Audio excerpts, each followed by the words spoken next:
저희가 성문교회에서 파송을 받고 아프리카를 떠난다면 이제 이곳에 계신 분들은 저희를 위해서 아마 예배 때마다 아니면 밤낮 기도의 자리에서 저희를 위해 기도하고 있을 것이라는 사실을 저는 과감하게 예언합니다. 여러분 믿으십니까? 네, 여러분 그렇게 아마 되어 있을 것입니다. 여러분들의 그 기도가 바로 선교고 또한 선교지에서 많은 하나님의 일들을 이뤄낼 줄로 믿습니다. 그래서 저는 선교사로 살아가면서 힘들다 또는 어렵다 이런 생각보다는 너무 감사하다. 그리고 제가 아까 목사님 말씀해 주셨듯이 그런 선교지에서 아픔이 있었는데 그때 저희가 알지 못하는 전 세계 나라에서 기도하시는 그 그룹들마다 기도하고 있다고 많은 연락들을 받았어요. 그래서 참 큰 힘이 되었는데 그동안 이렇게 기도해 주시는 우리 성도님들과 또 앞으로 이제 또 저희를 위해서 기도해 주실 우리 성문교회를 생각하면 너무나 감사하고 또 하나님께 영광을 돌려드립니다. 오늘 이 말씀을 생각하면서 저는 우리가 어느 장소에 있든지 어떤 일을 하든지 한 가지 꼭 기억해야 할 것이 있다는 것을 여러분들에게 말씀드리고 싶습니다. 여러분 살다 보면 우리 삶에는 느닷없이 누구도 어찌할 수 없는 고난을 만날 때가 있다라는 것입니다. 질병이 찾아올 때도 있고요, 사고를 당할 때도 있고, 또 헤어져야 할 때도 있고요, 아픔을 겪기도 하고요, 또 배신을 당할 수도 있고요, 심지어는 죽음이라는 안타까운 상황에 맞이할 수도 있다는 것을 여러분 기억하시기를 바랍니다. 이거는 선교지에 있던 한국에 있던 믿음이 있던 믿음이 없던 죄 가운데 있던 죄를 짓지 않기 위해서 날마다 노력하던 기도를 하던 하지 않던 상관없이 누구에게 어느 날 갑자기 찾아올 수 있는 것이라는 거죠. 여러분 우리는 고난이라는 거 무엇 때문에 어떠한 이유 때문에 우리에게 고난이 온다 생각할 것이 아니라 누구든지 고난은 당할 수 있는 것이다, 만나게 되는 것이다 라는 것을 기억하시길 바라요. 그것이 바로 우리의 인생입니다. 혹시 여러분 지난날 이런 폭풍우와 같은 이런 고난들을 만나보신 경험들이 혹시 있으신가요? 지난날 그런 인생의 폭풍우를 만나셨다면 여러분 그때 어떻게 그 폭풍우를 지나오셨습니까? 또 앞으로 이런 폭풍우와 같은 고난을 여러분 만나게 된다면 여러분들은 어떻게 사시겠습니까? 오늘 본문이 그런 내용을 담고 있습니다. 예수님께서 제자들과 전도하신 후에 이제 5,000명 이상의 사람들과 오병이어로 저녁 식사의 기적을 나누면서 복음을 전하고 밤이 되자 제자들을 이제 갈릴리 바다를 배를 타고 앞서 건너게 하십니다. 그리고 예수님은 이제 기도하러 산으로 올라가시죠. 배가 이미 육지에서 술이나 떨어졌다 이렇게 말하고 있습니다. 그때 이제 사건이 일어나죠. 제자들이 고난을 맞이하게 된 겁니다. 오늘 이 마가복음에는 이 상황을 정확하게 말씀하고 있지 않은데 마태복음 14장에는 이렇게 말씀합니다. 배가 이미 육지에서 수리로 떠나서 바람이 거스름으로 물결로 말미암아 고난을 당하였다 이렇게 말씀하고 있습니다. 제자들이 지금 고난을 당한 거예요. 예수님과 같이 있다가 잠시 예수님은 기도하러 가신 그때에 이들이 배를 타고 가는 도중에 풍랑을 만나서 고난을 받게 된 거죠. 여러분 예수님의 제자들도 이 풍랑 같은 고난을 당할 수가 있는 거예요. 여러분 신실한 그리스도인이라 할지라도 이 고난을 당할 수가 있는 거죠. 사랑하는 여러분, 우리에게 삶의 물결이 요동치며 고난이 찾아올 때 어떻게 이 고난의 물결을 극복할 수 있을까요? 오늘 저는 이 본문을 통해서 세 가지 예수님께서 알려주시는 사실을 기억한다면 여러분 이 고난을 넉넉히 넘어갈 줄로 믿습니다. 첫 번째 생각할 것은 예수님은 저와 여러분이 당하는 인생의 폭풍과 같은 고난을 보고 계신다는 사실이에요. 48절에 보시면 바람이 거스림으로 제자들이 힘겹게 노젓는 것을 보시고 밤 사경쯤에 바다 위로 걸어서 그들에게 오사 이렇게 말씀합니다. 주님은 지금 산 위에 가서 기도하고 계십니다. 근데 그 산 위에서 우리 제자들이 바람 때문에 풍랑 때문에 힘겹게 노젓는 것을 보고 있었다고 정확하게 말씀하고 있습니다. 이때가 몇이라고 오늘 말씀하죠. 사경쯤이다 이렇게 얘기합니다. 우리 시간으로 하면 새벽 3시에서 6시 정도의 사이죠. 가장 캄캄할 때, 가장 흑암이 덮여 있을 때, 그것도 비바람이 몰아쳐서 거의 앞이 보이지 않는 그때에 주님은 알고 계신 것입니다. 보고 있었던 것입니다. 왜 그럴까요? 우리 주님은 전지전능하신 분이시기 때문이죠. 우리를 사랑하시는 분이기 때문에 제자들이 가는 그 한 걸음 한 걸음을 예수님은 절대 놓치지 않으시는 거죠. 여러분, 날씨가 지금 너무 거세고 지금 흑암이 덮여 있습니다. 앞이 보이지 않습니다. 그런데도 제자들을 예수님께서 놓치지 않는 거예요. 그리고 지금 바람 때문에 풍랑 때문에 이 제자들이 힘겹게 노젓는 것을 예수님은 주시하고 있었던 것이죠. 여러분, 우리가 고난을 받을 때 왜 힘들까요? 나 혼자 지금 이 고난의 이 터널을 지나가고 있다라고 생각하니까 여러분 힘든 거죠. 여러분, 그때 만약 주님이 나의 지금 이 고난을 보고 계신다라고 여러분이 확신할 수만 있다면, 그것이 여러분 안에 믿어진다면 여러분 이 고난 앞에서 고난 때문에 우리가 낙심하거나 좌절하지 않게 될 줄로 믿습니다. 여러분, 지금까지 우리가 어떻게 반응을 보였느냐, 우리의 한번 삶을 돌아켜 봤으면 좋겠어요. 여러분, 결혼하신 분들은 아마 애매한 이유 때문에 부부싸움을 하게 된 경우들이 많이 있으실 것입니다. 남의 부부싸움을 보면 쉽게 해결될 것 같은데 정작 내가 부부싸움을 하고 있을 때에는 답이 잘 보이지가 않습니다. 뭔가 쉬울 것 같은데, 아주 사소한 문제 같은데 이 부부싸움의 끝은 항상 아주 위험한 곳으로 향하고 있는 것을 여러분 보게 되죠. 여러분, 그때 여러분 어떤 반응을 하셨습니까? 여러분, 또 교회나 가정이나 아니면 사회나 아니면 국가나 여러분 이해할 수 없는 리더십을 볼 때 여러분들은 어떤 반응을 보이십니까? 여러분은 대통령을 향해서 그분들이 행하는 일들을 보면서 여러분 어떤 반응을 하십니까? 교회에 요즘에 많은 지도자들의 문제들이 언론에 많이 노출되었는데 여러분 그런 것을 볼 때마다 어떤 반응을 하고 계십니까? 또 여러분 경제적인 어려움이 갑자기 찾아왔을 때 그때 여러분 어떤 반응을 보이시는지 한번 곰곰하게 생각해 보십시오. 사랑하는 사람과 이별하게 됐을 때, 무거운 질병 가운데 맞닥뜨렸을 때, 또는 가까이 있는 우리 모든 사람들과 평범하게 만나면서 불편한 관계, 불편한 상황들 가운데 놓였을 때 우리는 이 가까이 하는 사람들과 어떤 반응을 했는지 여러분 한번 생각해 보십시오.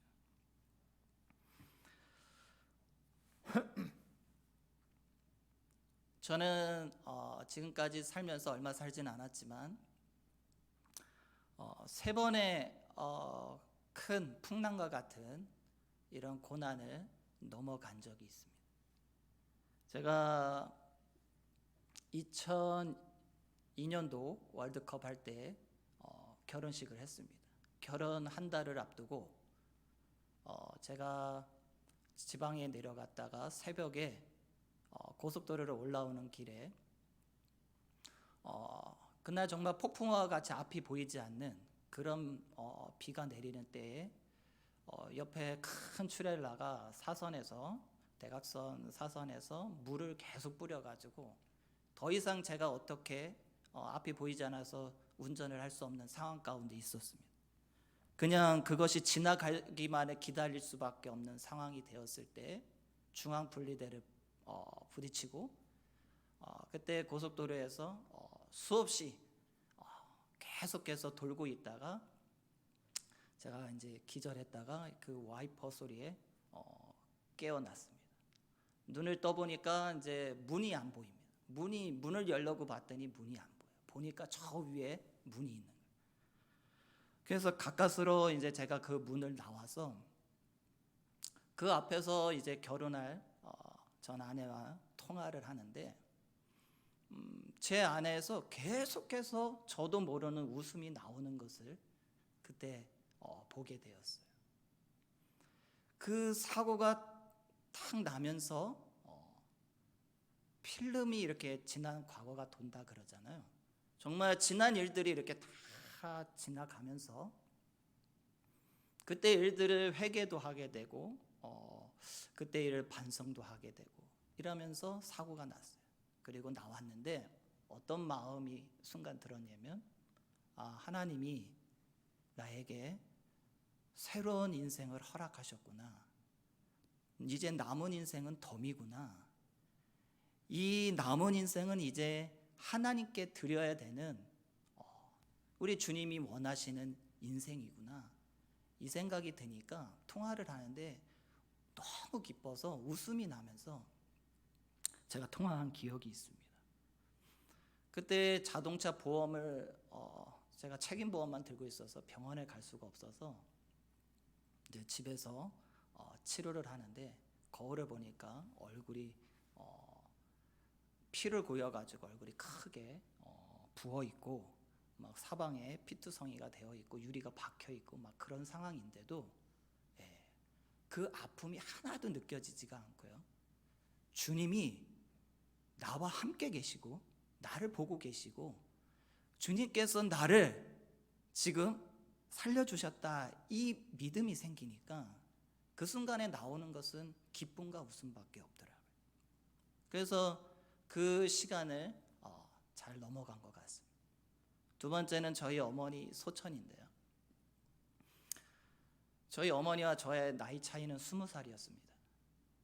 어머니가 일찍 결혼하셨는데 시골에서 얼굴 한번 못 보시고 아버지랑 결혼해서 저를 낳으셨는데 51살 어머니가 51살 되는 해에 그때 암으로 돌아가셨어요. 어머니가 돌아가실 때 병원에서 쭉 같이 한 3개월 투병하다 돌아가셨는데 같이 있었는데 처음에는 살려달라는 기도가 많이 나왔는데 가면 갈수록 살려달라는 기도가 나오지 않고 오히려 그때부터는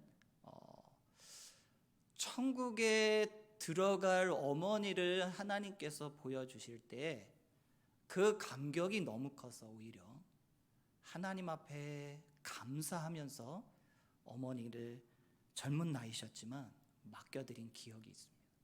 어머니가 소천하시고 장례식이었는데 많은 분들은 오히려 애도하며 슬퍼할 때 저는 단 한 번도 울지 않고 정말 웃으면서 기쁨으로 어머니를 보내드렸던 기억이 있습니다.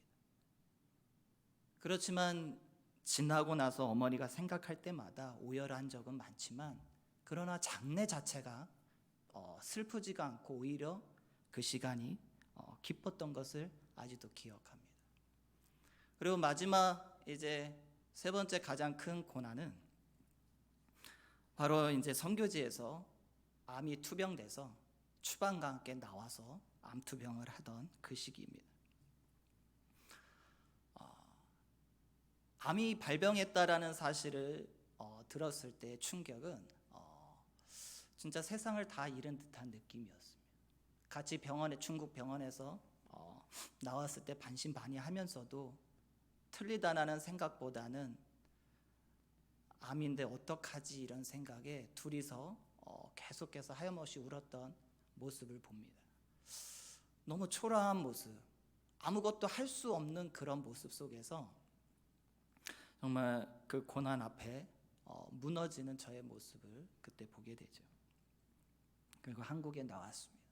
그리고 계속해서 이제 검사하고 하면서 계속 1기로 생각했다가 2기로 되고 2기인 줄 알고 또 열어봤더니 3기 되고 결국 마지막에 수술 직전에 열어보고 다시 덮었는데 그때는 이미 복막까지 퍼져서 손을 쓸 수 없는 상황이다.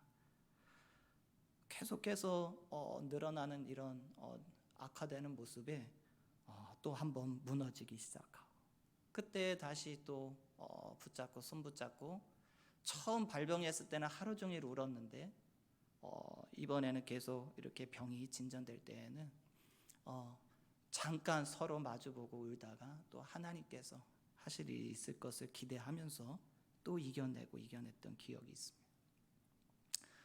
그리고 이제 마지막 하늘나라로 떠날 때에는 기쁨으로 보내드릴 수 있었습니다.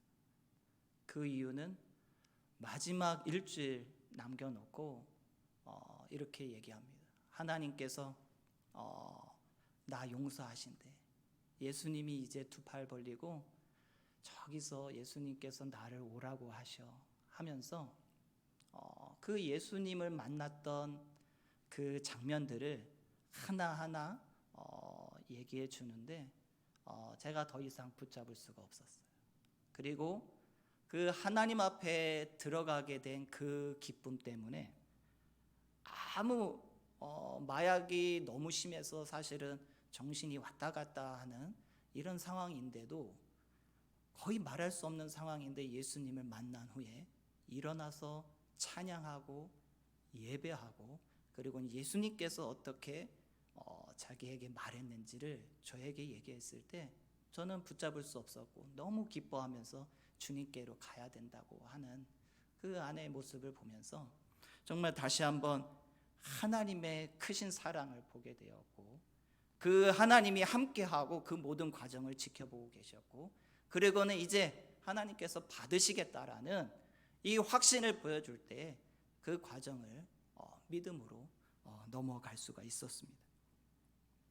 사랑하는 여러분, 고난이 내 삶에 언습할 때, 폭풍이 일어서 힘겹게 인생의 노를 저으면서 항해할 때 그 주님이 내 삶을 알고 내 삶을 보고 계신다는 이 한 가지 사실만 여러분 아신다면 우리는 더 이상 한숨을 지을 필요가 없습니다. 낙심할 필요가 없는 거죠. 여러분, 절망할 필요가 없습니다. 인생의 항로에 폭풍이 찾아오면 가장 먼저 우리에게 흔들리는 것은 불안과 두려움이죠. 나도 모르게 요동치는 우리의 내면이에요. 여러분, 그 고난에서 요동치는 우리의 마음을 잠잠케 하실 그 예수님이 나를 지금 보고 계시다. 이 사실을 여러분 붙잡기만 한다면, 이 사실이 믿어지기만 한다면 요동하던 여러분들의 마음이 평안케 될 줄로 믿습니다. 폭풍 한가운데 제자들은 아마도 상황이 이런데 지금 예수님은 도대체 어디서 뭐하고 계시지? 우리를 먼저 보내놓고 지금 산에서 뭐하고 계신단 말이야. 도대체 예수님 우리의 지금 이 사정을 알고나 계실까? 제자들은 아마 이런 생각들을 하지 않았겠어요. 그런데 실상 예수님은 다 보고 있었던 거죠. 보시고 무엇을 하셨을까요? 예수님은 기도하셨어요. 풍랑 속에서 괴로의 노를 저으면서 허우적거리고 있는 제자들을 위해 주님은 기도하셨던 거죠. 여러분, 어린이집에서 아이들 발표할 때 아마 부모님들이나 우리 할머니 할아버지들은 아마 가보셨을 거예요. 여러분, 많은 아이들 가운데 잘하는 아이들이 유독 몇 명 있어요. 그런데 여러분, 우리의 눈에는 누구만 보이죠? 여러분, 누구를 응원할까요? 사랑하는 자식밖에 보이지 않아요. 여러분, 그날 수많은 아이들이 발표가 끝났는데 여러분, 생각은 뭐만 나죠? 우리 아이의 모습만 생각이 나요. 뭐 했는지 그런 모습만 생각나는 거예요. 울어도 우리 자식만, 내 자식만 가장 잘한 것 같아요. 왜 그럴까요? 사랑하기 때문에. 아무리 멀리 저 뒤에 아이가 있어도요, 우리 아이가 지금 어떤 심정인지 어떤 마음으로 하고 있는지 그 표정 하나하나를 엄마 아빠는 정확하게 보고 있어요. 여러분, 주님도 사랑하는 제자들은 주님의 시선에서 절대 놓치지 않으셔요. 괴로이 노를 젓고 있는 이 제자들, 예수님께서는 절대 놓치고 있지 않은 거죠. 여러분, 그렇기 때문에 낯선 선교지라 할지라도 여러분, 이런 고난이 올 때 한국 땅이 아니어서 이런 일이 생겼다고 원망하거나 절망하거나 낙심할 필요가 없는 거예요. 여러분, 어떤 상황 가운데에서 여러분 이런 고난 만나면요, 절망하고 낙심할 필요가 없는 거예요. 믿음은 반응이에요. 주님이 나를 알고 계신다, 나를 보고 계신다, 나를 위해 응원하듯 지금 기도하고 계신다. 이 사실이 여러분 우리 가운데 믿어질 때 여러분 우리는 믿음의 반응을 할 수가 있는 거죠. 여러분, 이 사실을 믿고요, 우리가 전혀 고난이 왔든 오지 않든 똑같이 우리가 나아가면요, 이 평안함이 불안과 두려움을 안개와 같이 사라지게 만들 줄로 믿습니다. 기도하면서 그래 주님이 이 일을 아실까? 그럴 때 맞아, 주님은 아셔. 주님은 아셔. 이것이 여러분 우리 가운데 내면에서 이것이 깨달아지고 들려지고 막 요동치면요, 여러분 그때는 이미 기도 응답을 받은 거예요. 로마서 8장 34절에 주님은 하나님 우편에 계신 자여 우리를 위하여 간구하는 자라 이렇게 말씀해요. 여러분, 지금 혹시 이와 같은 풍랑 가운데 여러분 계십니까? 이때 우리 주님은 저와 여러분의 이 아픔과 고통을 정말 아실까요? 주님은 이 제자들과 같이 저와 여러분의 고통도 동일하게 알고 계시기를 간절히 믿으시기를 바랍니다. 우리 주님은 주목하고 계셔요. 안타까운 마음으로 우리를 보기도 하시고 우리를 위해 기도하고 있다는 사실, 이것만 여러분 믿으시면 여러분 인생에 어떤 문제가 닥쳐도 이 문제 때문에 절대 여러분 넘어지지 않을 줄로 믿습니다. 두 번째는 삶의 물결로 힘겹게 노를 젓고 있을 때 예수님은 보고만 계시는 것이 아니라 현장 가운데 오신다는 사실을 기억하시기를 바라요. 48절에 보면 이렇게 말씀하죠. 밤 사경쯤에 바다 위로 걸어서 그들에게 어떻게 하사? 오사, 이렇게 말씀합니다. 오사, 보셨고 걸어서 우리 가운데로 오셨다, 이렇게 말씀하는 거죠. 주님은 항상 고난의 현장에 먼저 와 계셔요. 여러분 믿으십니까? 여러분, 바다 위를 걸어서 고난의 한복판으로 주님이 직접 찾아오시죠. 여러분, 우리는 고난을 받을 때 나만 겪는 거라고 생각할 때가 많이 있어요. 하나님 나를 버리셨나? 하는 의심할 때가 참 많죠. 하나님 도대체 어디 계시길래 나의 이런 고난을 그대로 방치해 둔단 말인가? 그런 원망도 생길 때가 있어요. 근데 여러분, 혼자서 너무 외로워하시고 힘겨워하시고 염려하지 마시기를 바랍니다. 우리 하나님은 저와 여러분이 당하는 삶의 물결을 아시고 노젓는 고통의 현장에 찾아오시는 분임을 기억하시기를 바랍니다. 근데 왜 이 주님을 우리가 보지 못할까요? 이 고난이 크다 보면요, 고난이 우리의 영적인 눈을 가려서 하나님이 안 보이고 고난만 보여요. 문제만 보이죠. 49절에 보세요. 예수님이 지금 걸어오셔요. 근데 제자들이 알아봤을까요? 못 알아봤을까요? 제자들이 뭐라고 얘기하냐면 유령인가 하여 소리 지르니, 이렇게 말해요. 조금 전까지 함께 있었던 예수님을 보고 유령인가 하여 소리 지르죠. 못 알아봐요. 여러분, 왜 못 알아볼까요? 환난이 크면 클수록 문제가 우리의 눈을 가리기 시작하면 여러분 아무것도 보이지가 않는 거예요. 문제에 그냥 잠식당하는 거예요. 환난만 보이고 그 속에서 역사하시고 계시는 배후에서 우리를 도와주시는 예수님이 보이지 않으면 그 어떤 직분을 가졌던 오래된 성도라 할지라도 여러분 주님 보지 못하면 허적거릴 수밖에 없는 거죠. 여러분, 고난의 물결 현장에 우리 찾아오시는 주님을 기억하시기를 바랍니다. 50절에 보면 이제서야 정신 차리고 보니 주님이 보이는 거예요. 뭐라고 얘기해요? 그들이 다 예수를 보고 놀람이라, 이렇게 말씀해요. 여러분, 정신 차리고 보니까 예수님이 예수님으로 보여요. 그때 예수님이 뭐라고 말씀하시죠? 안심하라, 내니 두려워 말라, 이렇게 말씀하셔요. 주님은 찾아오셔서 이제 문제의 해결자가 누구인지를 알려주는 거죠. 안심하라, 문제 앞에서 안심하라, 두려워하지 말라, 나다, 이 모든 것을 할 수 있는 하나님의 아들 예수님이다라고 알려주시는 거죠. 사랑하는 여러분, 우리의 모든 고난의 현장 가운데 주님이 오시면 해결될 줄로 믿습니다. 여러분, 문제를 우리가 조금만 거리를 두고 문제 대신 그것을 해결하실 수 있는 예수님을 보려고 여러분들이 눈만 돌리신다면 예수님의 도움으로 여러분의 고난은 이제 쉽게 해결되리라 이렇게 믿습니다. 마지막으로 세 번째, 우리가 기억할 것은 아무리 이 풍랑이 크고 오래 간다 할지라도 바람이 그칠 때가 있다는 것을 여러분 기억하시길 바라요. 51절에 보면 언제 바다가 잔잔해지죠? 배에 올라 그들에게 가시니 바람이 그쳤다 이렇게 말씀합니다. 언제 바람이 그쳐요? 예수님이 배 위에 올라가시니까 바람이 그쳐요. 여러분, 예수님이 바다 위를 걸어오실 때에도 요동하던 바람이 그들과 함께 배 위에 올라가시니까 이 풍랑이 그쳐버리는 거예요. 사랑하는 여러분, 풍랑은 잔잔해지고 괴로이 노를 젓는 이런 고통은 끝날 날이 있다는 것을 여러분 기억하시길 바라요.